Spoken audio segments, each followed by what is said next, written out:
we submit our evening prayers, we shall see one or two incidents where how once again any adversity becomes a great blessing to his devotees. How Bhagawan once said that the poison, how Lord Shiva drank the poison and made it a blessing for the Devas. So Bhagavan said, the sufferings, the difficulties that the devotees experience will turn into blessings because they work for him. For those who work for Bhagavan, all the difficulties will turn into blessings. Now we shall see one or two examples. A lady devotee had come a few years back. Unfortunately, we did not note down her name in the background, nor did she tell us. But she said that she was traveling, she had gone to a certain place with her family. It was already evening time. They wanted to board a bus to get back home before 10 o'clock in the night. So when they were trying to board the bus, there was a lady inside the bus who would not let them in, though the bus was not so crowded. The lady kept saying, no, it's full, it's already, the seats are filled. There's no space, you get down. She compelled them to get down and would not allow them to board. These people, being devotees of Yogi Ramsuratkumar, they were very upset. They were thinking, we have been chanting the name Yogi Ramsuratkumar, we have been praying to Bhagawan. Despite all that, this is the bus that would be appropriate for them to reach before 10 o'clock. But then this lady, who is this lady? Why wouldn't she allow them? The bus seemed to be less crowded, but she kept saying, it's all full, you can't get it. And she would not allow them to board. So finally, in frustration, they gave up attempting, stayed back, but they knew if they had to wait for one more bus, when they reach their home, it would be past midnight, well past midnight. But then they had no choice, so they waited. And it was quite some time, maybe an hour before they got the next bus. Anyway, they had no choice, they boarded the bus. So as they were going on the road, they found, to their dismay and shock, the previous bus met with an accident and there were bodies scattered around. Small crowds had collected and there was much wailing and mourning, and the policemen around. To their horror, they saw this accident and they knew instantly what they thought was an adversity that Bhagawan, why wouldn't Bhagawan allow them to board the bus? Now they knew why. That what they thought was a negative happening to them turned out to be a great blessing because they were to go by that bus.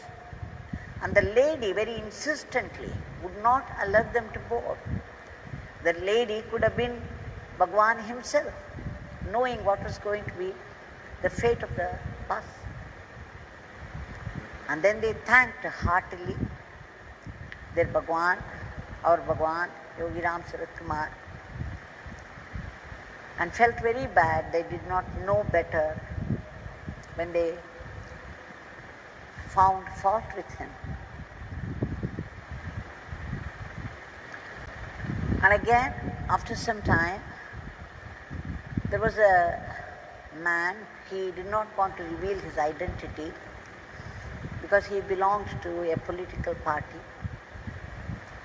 He was very close to the chairman. It was a a city with a big municipality, and he was working in that municipal office in a certain capacity and very close to the chairman.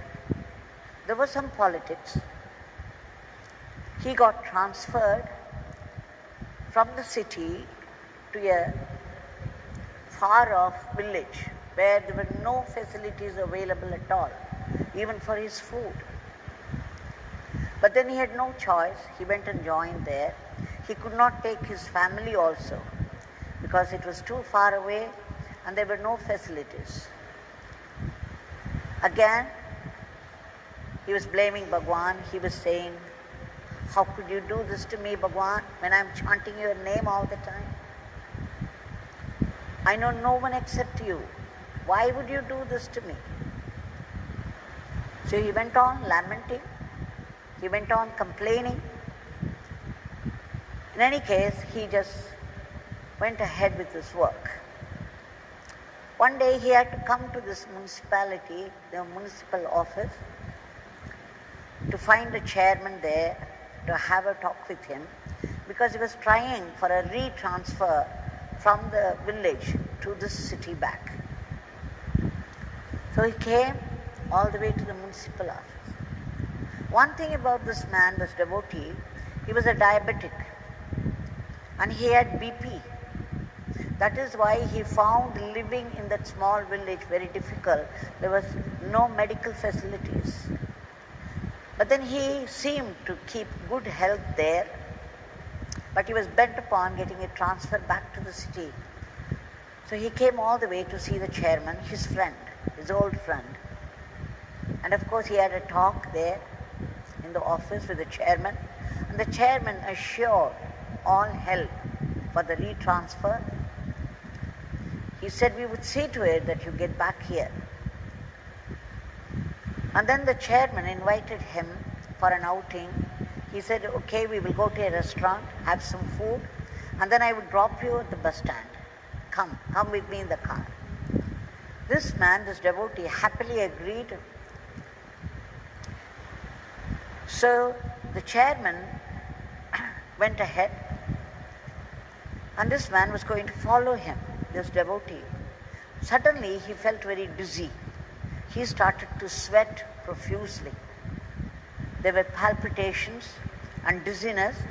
He was not able to take one more step. So he just sat there and mumbled something to the chairman, saying that, "You please go ahead.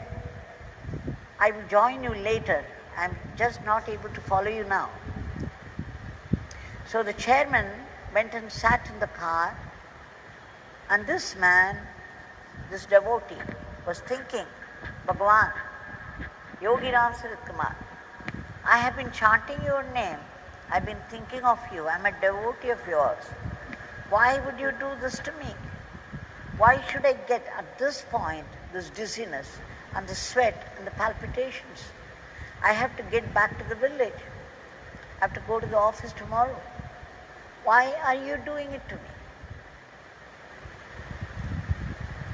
And suddenly he heard an explosive sound. The car in which the chairman and two other friends were seated exploded. And the people, passengers of the car, died on the spot.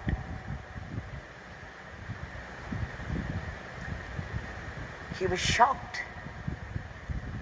And then he knew instantly why Yogi Ramsuratkumar did that to him.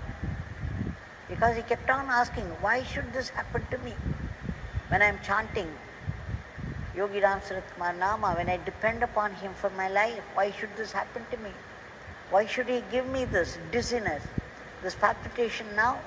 His whole body was trembling. He was unable to take one step ahead. Now he knew what a blessing it was that he was saved from a certain violent death. So in both the cases, in both their lives, that ladies and these devotees, we see how an adversity what seemed to be an adversity turned into a huge life-saving blessing.